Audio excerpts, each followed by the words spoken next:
कह रहा है किसी भी केमिकल रिएक्शन में जो नंबर ऑफ एटम होता है, जैसे मान लो कि एक एग्जांपल ले लेते हैं, हमने ले लिया H2 प्लस N2, ठीक है, और यहाँ पर बन रहा है NH3, ठीक है। तो अब देखो यहाँ पर रिएक्टेंट देखो और प्रोडक्ट देखो, दोनों के में अगर एटम की संख्या आप देखिए तो आप यहाँ पर हाइड्रोजन की एटम आप देख रहे हैं कि यहाँ पर हाइड्रोजन के तो 2 एटम आपने लिया है, नाइट्रोजन के तो आपने 2 एटम लिया है, लेकिन यहाँ पर नाइट्रोजन का 1 एटम है और हाइड्रोजन का आपने 3 एटम ले लिया, ठीक है। तो यहाँ पर अगर हम 2 हाइड्रोजन यहाँ पर अगर आपने देखो, अगर अब मैं एक बार पहले की एग्जांपल से आपको समझा रही हूँ, जैसे मैंने एक ले लिया, मान लो एक बर्तन ले लिया, ठीक है, इसमें मैं गिन करके चावल के 100 दाने डाल रही हूँ, ठीक है, और इसको मैं बॉयल कर रही हूँ। तो बॉयल होने के बाद आफ्टर बॉइलिंग जब मैं देखूंगी तो मुझे इस बर्तन में पहले मैंने 100 इसमें चावल के दाने डाले, तो बर्तन में मुझे बाद में बॉयल होने के बाद भी मुझे 100 ही मिलेंगे, या ये कम होकर के 86 हो जाएंगे,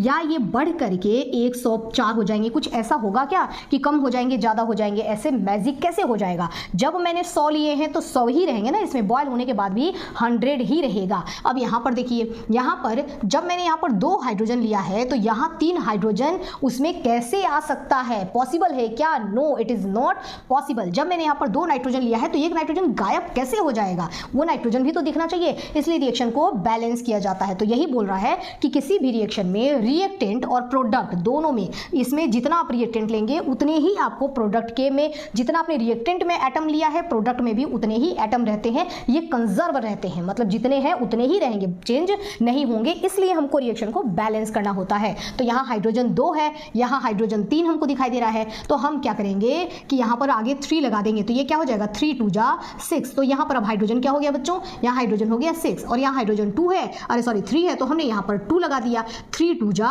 6, ठीक है। अब यहाँ पर देखो हाइड्रोजन कितना हो गया? अब हाइड्रोजन हो गया 6, यहाँ भी 6, यहाँ भी 6, बैलेंस, ठीक है। यहाँ नाइट्रोजन 2 है, ठीक है, और यहाँ पर मैंने आगे 2 लगा दिया, तो यहाँ पर भी नाइट्रोजन हो गया बैलेंस। यहाँ 3 2 लगाया जो मैंने लगाया है, एक्चुअल में ये भी वैसे ही करते हैं। आप एक हाइड्रोजन तो रिएक्शन में एक H2 तो डालेंगे नहीं ना, बहुत सारे H2 डालेंगे, बहुत सारे H2 में से, इसमें से 3 H2 और 2 N2, मतलब एक N2 के साथ रिएक्शन करके और 2 NH3 बनाएगा, ठीक है। आपको ध्यान रखना है ये, मतलब देखो कहने का मतलब ये हुआ ना कि प्रैक्टिकली जो चीज़ यहाँ पर बैलेंस करने में, ऐसे जो थ्योरिकली बताया जा रहा है कि मैंने रिएक्शन को बैलेंस कर दिया, तो एक्चुअल में ये ऐसा ही हो ही रहा है। यहाँ पर हमने 3 H2 लिया, देखो 3 हमने H2 लिया और 1 हमने N2 लिया, और जो हमारा प्रोडक्ट बना ना, वो प्रोडक्ट हमारा 2 NH3 हमको मिलेगा।